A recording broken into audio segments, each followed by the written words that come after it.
చేద్దాం, తల్ల వంచుదాం, ప్రభు సన్నిధిలో ప్రార్థన చేద్దాం. మిక్కిలి కనికరం కలిగిన గొప్ప దైవమా, మీ కొందనాలు స్తోత్రాలు. మీ మాటలు వినబోచ్చు, ఇంకా కూడిన మాతో ముచ్చరించండి. పునరుద్ధానపు ఆశీస్సుల ఆశీర్వాదం మేలులతో మెండుగా మమ్మల్ని దీవించండి. కూడిన మమ్మల్ని అందరినీ మీ స్వాధీనం అందించుకోండి. రావాల్సిన సకలు నడిపించండి. అయ్యా, మైకంతర ద్వారా వాక్యం వింటున్న ప్రతిబిడ్డను నా తండ్రి, కూడిన ప్రతిబిడ్డను సమస్తంలో వాక్యం ఇచ్చిన ప్రతిబిడ్డను ఆశీర్వాదకరంగా మలచబడును గాక, హృదయంలో తెరవబడును గాక, వాక్యము హృదయంలో భద్రపరచబడును గాక, వాక్యానుసారంగా జీవించుటకు యోగ్యతను ఆశీర్వాదాన్ని మెండుగా అనుగ్రహించి నడిపించమని యేసయ్య నామమున అడుగుచున్నాము తండ్రి. ఆమేన్, ఆమేన్. Praise the lord.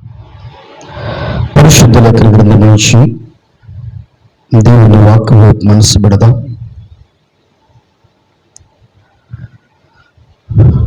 నిర్గమకాండము 13వ అధ్యాయము. నిర్గమకాండము 13వ అధ్యాయము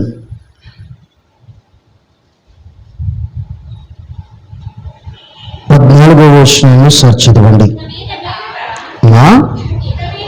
ఇక మీదట నీ కుమారుడు ఇది ఏమిటని నిన్ను అడుగునప్పుడు నీవు వాణ్ణి చూచి బాహుబలము చేత యెహోవా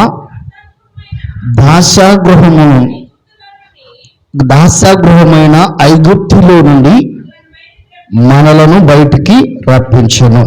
ఈ రోజున ప్రభు తెలియచేయమంటున్న మాట ఏమిటంటే దాసగృహము, దాసత్వంతో కూడిన గృహము.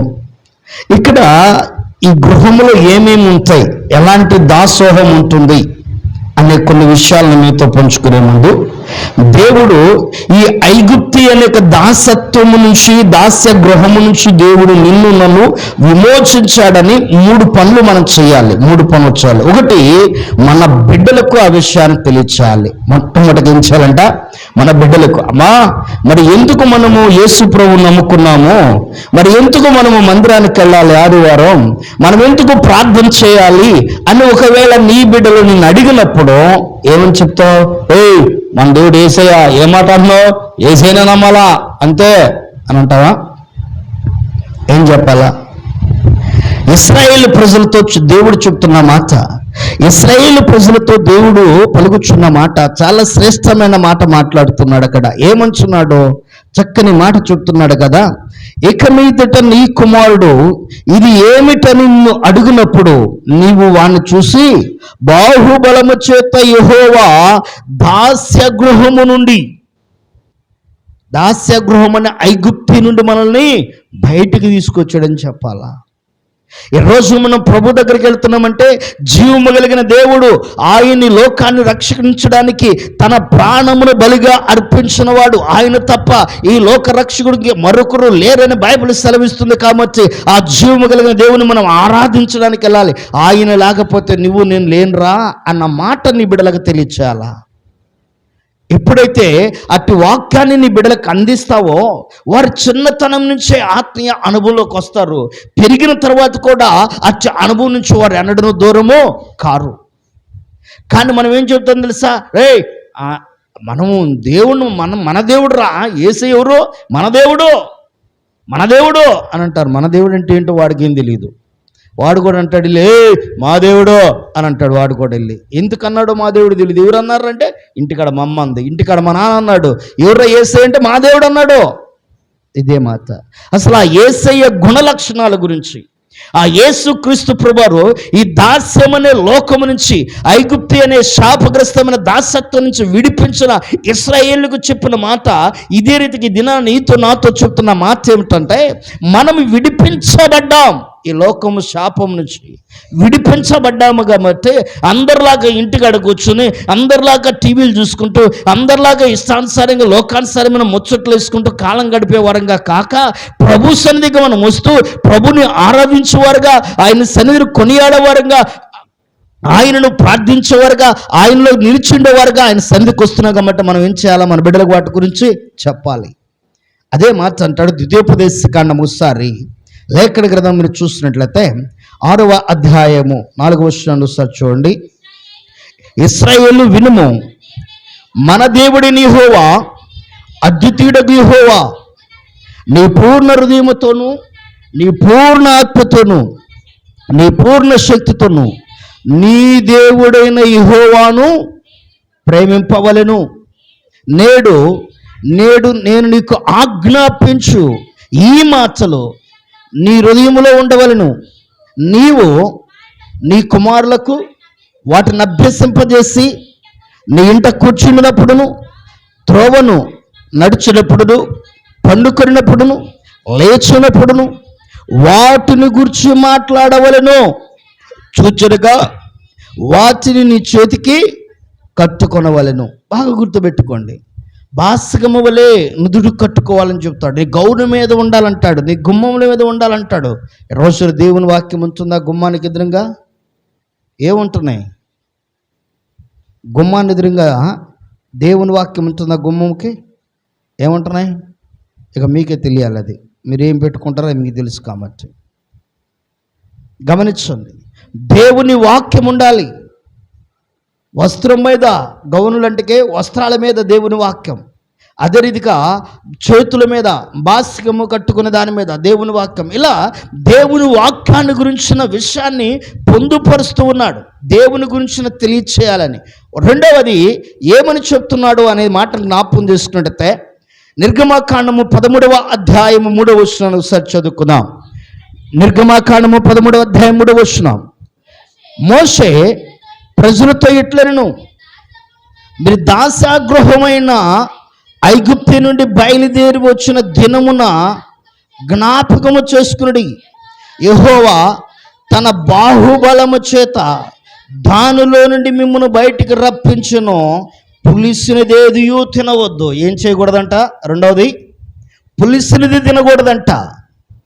ప్రియ దేవుని జనాంగమా దయచేసి గమనించండి. పులిసిన పిండిని గురించి చెప్తుంటాడు బైబిల్ లేఖన గ్రంథంలో. పరిసయ్యులు, సద్దుకాయలు, ధర్మశాస్త్ర ఉపదేశకుల గురించి చెప్తూ వారిని పులిసిన పిండితో పోల్చాడు.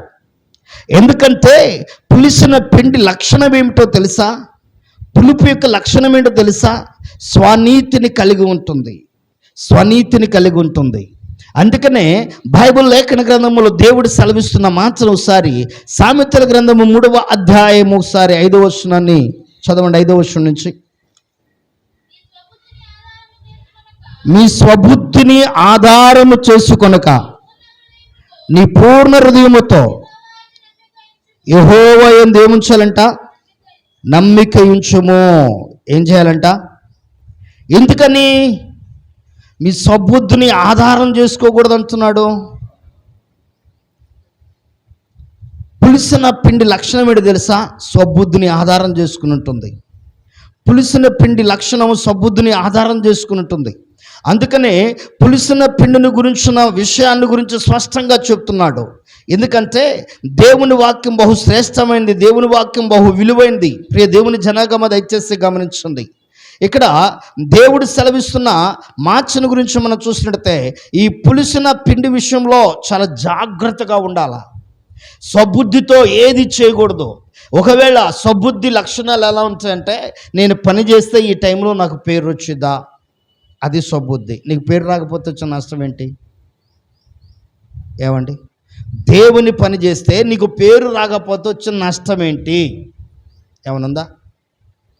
నిన్ను ఎవరన్నా గుర్తించకపోతే నీకు వచ్చిన నష్టం ఏంటి? మనుషుడు గుర్తించాల్సిన ఆలోచన ఎప్పుడు పెట్టుకో మాకు. దేవుని దృష్టిలో నువ్వు ఉంటే మనుషుల దయ కూడా నీ పైకి వచ్చేది, అది గుర్తుపెట్టుకో. దేవుని దృష్టిలో నా పని కనపడితే చాలు అనుకుంటే దేవుడు మనుషుని దయని కూడా నీ పైకి తీసుకురాగలడు. కానీ మనుషుని దయ నేను పొందుకోవాలనుకుంటే, ఒకవేళ నువ్వు కష్టపడితే, ఆహా వాడు చూడు ఎట్ట కష్టపడుతున్నాడు, ఏం చూడు ఎంత కట్టపడుతుందో అని అనుకుంటారే కానీ నీ పైన వారు కరుణ జాలి చూపించలేరు. ఎందుకంటే ఆ కరుణ జాలి చూపించే మనసు కూడా ఎవరు కలగజేయాలా? ఎవరు కలగజేయాలా? దేవుడే కలగజేయాలా. కనుక ఎవరి దయలో పొందుకోవాలి? ముందు దేవుని దయందు, మనుషుని దయందు. ఆయన దయ పొందుకోవడానికి, ఆయన దయలో మనం ఉండటానికి ప్రయత్నించాలి. ఈ దినాన్ని దయచేసి గమనించండి. పులిసిన పిండి అనగా స్వబుద్ధిని ఆధారం చేసుకునే లక్షణం. కనుక నువ్వు చేసే ఏ పనిని నీ స్వబుద్ధిని ఆధారం చేసుకోవద్దు. ఒకవేళ నీకు లాభం రాలా, నీకు లాభం రాలా, దానివల్ల నష్టం ఏంటి? దేవుడు ఈరోజు నువ్వు పడిన ప్రయాసకు ఒకరోజు తగిన ప్రతిఫలం ఇస్తాడు. ఆమేన్. తప్పకుండా ఒకరోజు ప్రతిఫలం అనుభవిస్తాం, ఒకరోజు గొప్ప ఆశీర్వాదాన్ని అనుభవిస్తాం. అది దేవుని ప్రణాళిక. దేవుని జనాంగమా దయచేస్తే గమనించండి. ఒక కుటుంబము ట్రైన్లో ప్రయాణం చేస్తా ఉన్న కుటుంబము, ఆ ప్రయాణం చేస్తున్న కుటుంబానికి సడన్గా వారు దిగవలసిన స్టేజ్ కంటే ముందే కొంత అనారోగ్య బలహీనత వల్ల దిగిపోవాల్సిన పరిస్థితి ఏర్పడింది. దిగిపోయారు. భర్త అనారోగ్యంతో బాధపడతా ఉంటే ఈలోపు ఆ యొక్క పక్కనున్న పిల్లలు ఇద్దరు, అబ్బాయి అమ్మాయి ఇద్దరు కలిసి వెళ్ళిపోయి పక్కనున్న రైల్వే వాళ్ళ దగ్గరికి వెళ్ళి చెప్తే, వాళ్ళు డాక్టర్ గారి దగ్గర చూపిస్తే వాళ్ళకు ఒక భయంకరమైన వ్యాధి అని చెప్పారు. తీసుకెళ్లారు.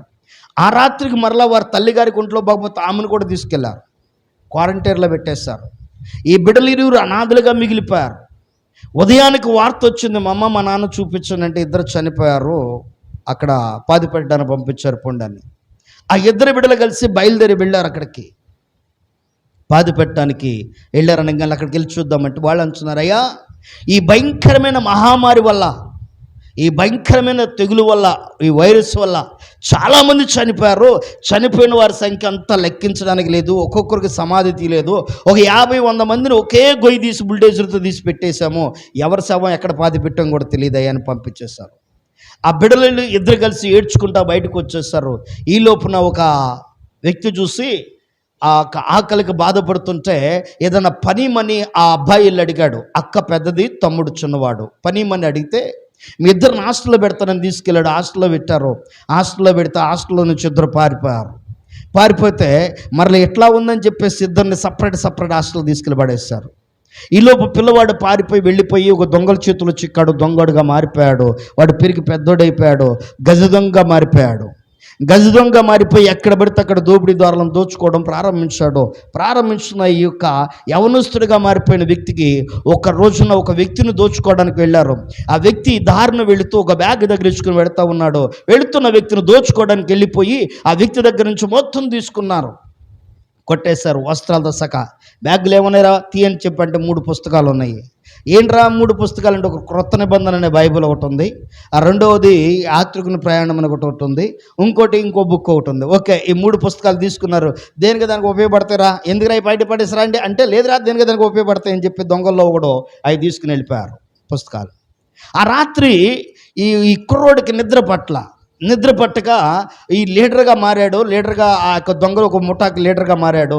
నిద్ర పట్టకి వ్యక్తి ఏం చేస్తాడంటే, ఇదేదో పుస్తకం అంట తీసి చదువుదామని చెప్పి తీయటం ప్రారంభించాడు. చదువుతుండగా అచ్చంగా దొంగల గురించే రావటం ప్రారంభించింది. ఏది తీసిన, ఏ పేజీ ఇలా ఓపెన్ చేసిన దొంగ, ఏ పేజీ ఓపెన్ చేసిన దొంగ అనే పదం కనబడుతుంది.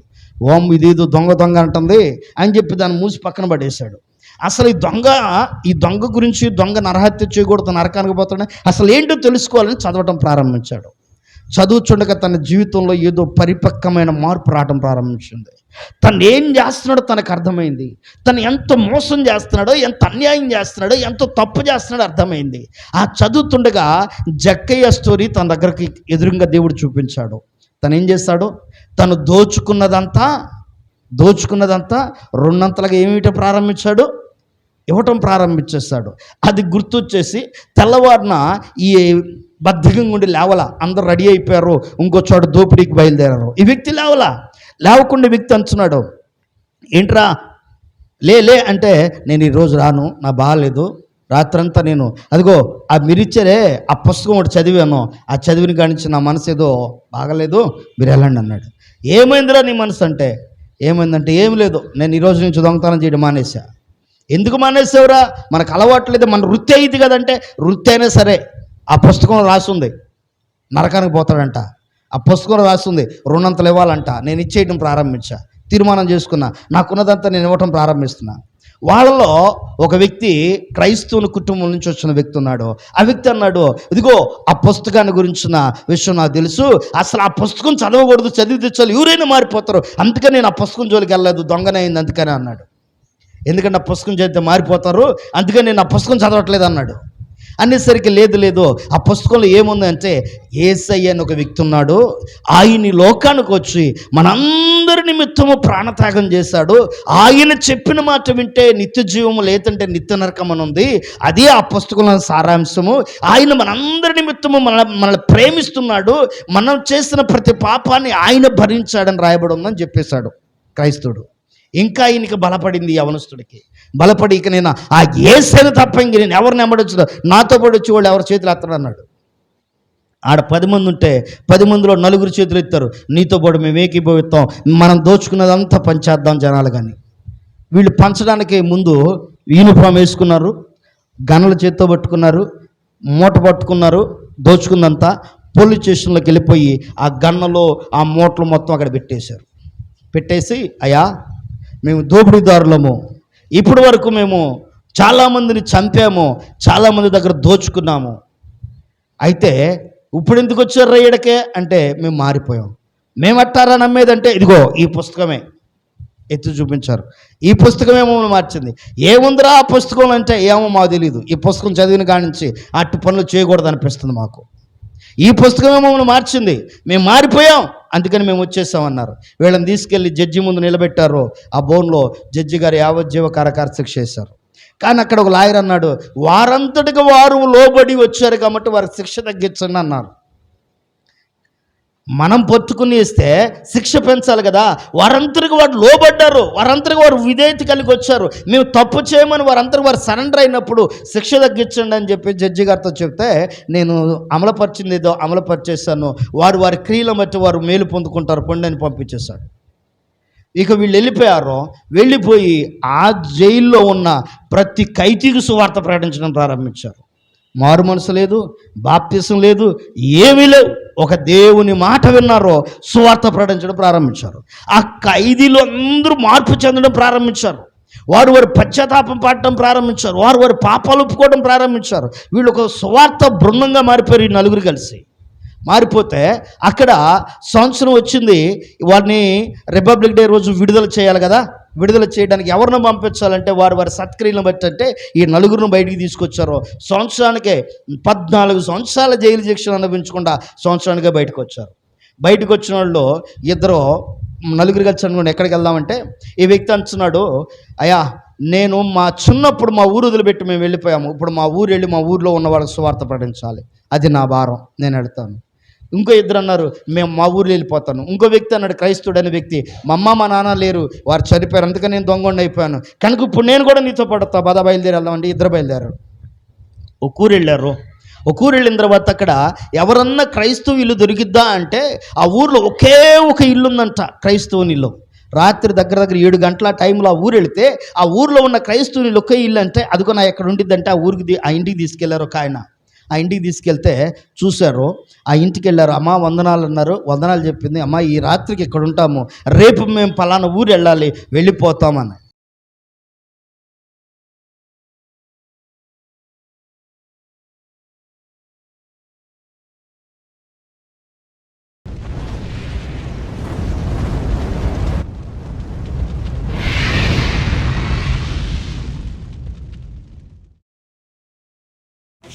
Happy New Year, I wish you Happy New Year, wish you Happy New Year, I wish you Happy New Year.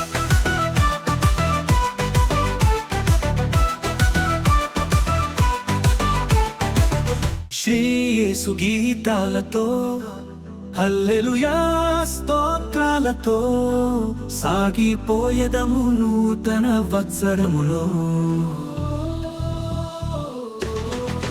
Shri యేసు గీతాలతో హల్లెలూయా స్తోత్రాలతో సాగిపోయేదము నూతన వత్సరములో. Wish you Happy New Year, I wish you Happy New Year, wish you Happy New Year, I wish you Happy New Year. Shri యేసు గీతాలతో హల్లెలూయా స్తోత్రాలతో సాగిపోయేదము నూతన వత్సరములో.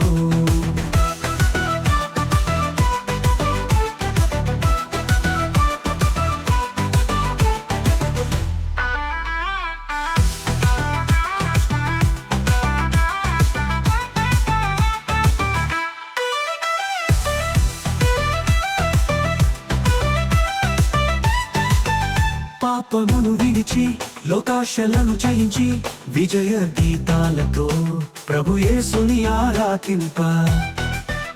పాపమును విడిచి లోకాశలను జయించి విజయ గీతాలతో ప్రభు యేసుని ఆరాధింప.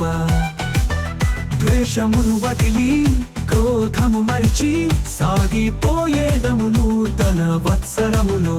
Wish you happy new year, I wish you happy new year. Wish you happy new year, I wish you happy new year. Shri యేసు గీతాలతో హల్లెలూయా స్తోత్రాలతో సాగిపోయేదము నూతన వత్సరములో.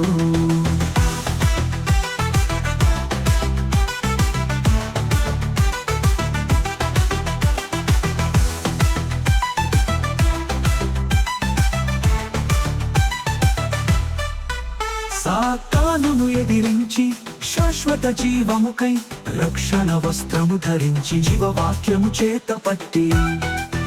సాతానును ఎదిరించి శాశ్వత జీవముకై రక్షణ వస్త్రము ధరించి జీవవాక్యము చేత పట్టి. నా యేసుతో నడుచుచు ఆత్మను రక్షింప సాగిపోయేదము నూతన వత్సరములో. Wish you happy new year, I wish you happy new year. Wish you happy new year, I wish you happy new year. Shri యేసు గీతాలతో హల్లెలూయా స్తోత్రాలతో సాగిపోయేదము నూతన వత్సరములో. శ్రీ యేసు గీతాలతో హల్లెలూయా స్తోత్రాలతో సాగిపోయేదము నూతన వత్సరములో. Wish you happy new year, I wish you happy new year. Wish you happy new year, I wish you happy new year. Wish you happy new year, I wish you happy new year. Wish you happy new year, I wish you happy new year.